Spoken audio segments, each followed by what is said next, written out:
Oh, la tipa che hai conosciuto, dove la porti? Guarda, la mia ragazza sicuramente la porterò. C'è un ristorantino veramente bellino, stellato, fanno tutta roba gourmet, tutta roba di quella, piattini piccoli, tutta roba buona. Poi dopo ho trovato un hotel 5 stelle con piscina e idromassaggio, ce la porto lì, ci passiamo una serata indimenticabile. Sicuramente uscirà una bella cosa. Oh, dove la porti la ragazza con cui Mm? ti stai vedendo?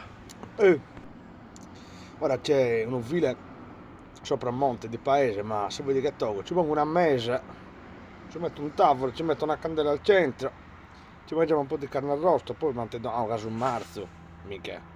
Buono a dir poco, con i vermi che saltano, una cosa ottima.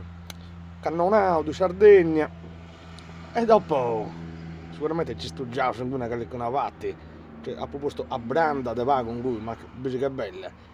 A fianco c'è questi sacotti de breves. Sa trovate a proposto a branda, ci dà in lui, poi di che facciamo l'amore, l'amore tutta la notte facciamo. Ci sai?